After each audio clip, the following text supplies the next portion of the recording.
আমি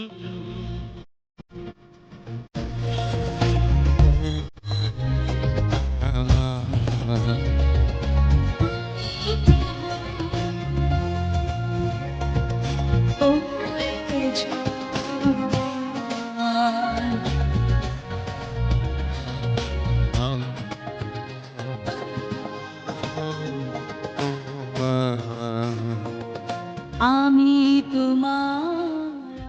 প্রিয় শ্রোতা বন্ধু, প্রভু যীশু খ্রিস্টের নামে স্বাগত জানাই। আজ সকালে একটু বাক্যের অংশ ধ্যান করব এবং আপনাদের দৃষ্টি আকর্ষণ করতে চাইব লূক লিখিত সুসমাচার তার 23 অধ্যায় 17 থেকে 20 পদ। লেখা আছে, ওই পর্ব সময়ে তাদের জন্য একজনকে তা ছাড়িয়া দিতেই হইত, কিন্তু তাহারা দলশুদ্ধ সকলে চিৎকার করিয়া বলিল, ইহাকে দূর করো, আমাদের জন্য বারব্বাকে ছাড়িয়া দাও। নগরের মধ্যে দাঙ্গা ও নরহত্যা হওয়া প্রযুক্ত সেই ব্যক্তি কারাবদ্ধ হইয়াছিল। পরে পিলাত যীশুকে মুক্ত করিবার বাসনায় আবার তাহাদের কাছে কথা বলিলেন। এই নিস্তার পর্বে এক দস্যুর কাছে এক শুভ সংবাদ এসেছিল। এক ব্যক্তি পাওয়া গেছে যে নাকি তার জন্য বন্দী হবে এবং দস্যু বারব্বা মুক্ত হবে বন্দীগৃহ থেকে। দীর্ঘদিন যাবৎ যিনি বন্দীগৃহে আছেন এবং অপেক্ষা করছিলেন হয়তো তার মৃত্যুদণ্ড ঘোষণা হবে তার কৃত পাপ কার্যের জন্য। বারব্বা কখনোই আশা করতে পারেনি তিনিও একদিন বন্দিত্ব থেকে মুক্তি হয়ে যাবেন, কিন্তু নিস্তার পর্বের যিনি কর্তা তিনি স্বয়ং বন্দী হতে চলেছেন যেন অন্য এক দোষী ব্যক্তি মুক্ত হতে পারেন। যখন আমরা নিজেদের কথাও চিন্তা করি, আমরাও শয়তানের অধীনে বন্দী অবস্থায় ছিলাম, অনন্ত মৃত্যুদণ্ড আমাদের জন্য অপেক্ষা করছিল, কিন্তু ঈশ্বর আমাদের জন্য এক মুক্তিদাতা প্রেরণ করলেন যেন আপনি ও আমি পাপের অধীন থেকে এবং শয়তানের হস্ত থেকে মুক্তি লাভ করি। নিস্তার পর্বে একজন বলীকৃত হবে এবং একজন বন্দীকে মুক্ত করা হবে। এ ছিল তৎকালীন যুগে ইসরায়েল দেশের নিয়ম। সেই নিয়ম অনুযায়ী প্রভু যীশুকে মৃত্যুদণ্ড দেওয়ার জন্য বন্দী করা হয়েছিল, কারণ একজন নির্দোষ নিষ্কলঙ্ক রক্তের প্রয়োজন ছিল। তাই তো রাজা হেরোদ যীশুর কোনো দোষ খুঁজে পেলেন না। পিলাত তো বারবার করে ঘোষণা করেছিল, আমি এ ব্যক্তির কোনোই দোষ পাচ্ছি না। জনতার কাছেও জানতে চাইলেন যীশু কি দোষ করেছেন। লোকেরা কোনো দোষ না পাওয়া সত্ত্বেও চিৎকার করে বলেছিল, উহাকে ক্রুশে দাও, কিন্তু আমাদের জন্য বারব্বাকে মুক্ত করা হোক।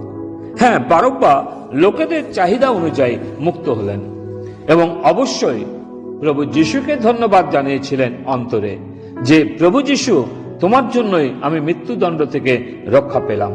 প্রিয় বন্ধু, প্রভু যীশুর জন্য আপনি ও আমি ঈশ্বরের অনন্তকালীন নরকদণ্ড থেকে রক্ষা পেয়েছি, কারণ প্রভু যীশু আমাদের পরিবর্তে মৃত্যুদণ্ড বেছে নিলেন।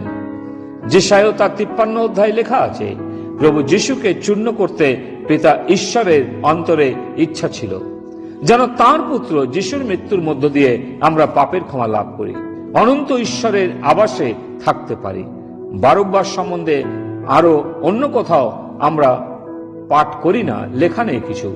তিনি আবার বন্দী হয়েছেন, প্রভু যীশুর কারণেই তিনি মুক্তি পেয়েছেন। প্রিয় বন্ধু, এ কথা বলতে চাই, প্রভু যীশু যখন কাউকে একবার মুক্ত করেন তাকে আর শয়তান বন্দী করতে পারে না। যখন আমরা শক্তিহীন ভক্তিহীন ছিলাম, সেই সময়ে প্রভু যীশু অধার্মিকদের জন্য নিজের প্রাণ দিয়েছেন। যেমন বাইবেল বলে, রক্তশাসন ব্যতীত রেখে পাপের মোচন হয় না। যেমন বিষ বা ছাগের রক্ত পাপ হরণ করতে পারে না, তাই প্রভু যীশু নির্দোষ রক্ত ক্রুশকাষ্ঠে ঝরিয়েছেন। তাতে বিশ্বাস করে আমাদের পাপ থেকে শুদ্ধ হয়েছি ও শয়তানের দাসত্ব থেকে, তার গৃহ থেকে অনন্তকালের নিমিত্ত মুক্তি লাভ করেছি। অতএব এই প্রভু যীশুকে আজ সকালে ধন্যবাদ না জানিয়ে কি করে চুপ করে থাকতে পারি?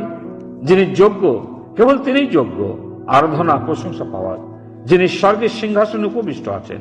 পিতা ঈশ্বরের শ্রেষ্ঠ নাম ও শ্রেষ্ঠ স্থান তাকে প্রদান করেছেন।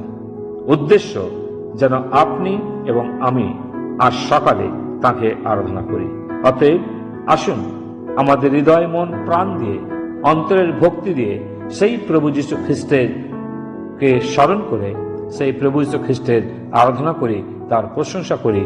আর অবশ্যই আজকের এই দিন আপনার সুন্দর যাবে, আজকের এই দিন আপনার সুন্দরভাবে আপনি কাটাতে পারবেন।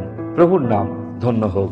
পিতা ঈশ্বর, তোমাকে ধন্যবাদ দিই আমাদের শান্তি দেওয়ার জন্য প্রভু যিশুকে তুমি পাঠিয়েছিলে। ধন্যবাদ দিই যে শয়তানের হস্ত থেকে তিনি আমাদের মুক্তি দিয়েছেন। সমস্ত মহিমা তোমাকে প্রদান করি। প্রার্থনা মুক্তিদাতা প্রভু যিশুর নামে চাই, আমেন।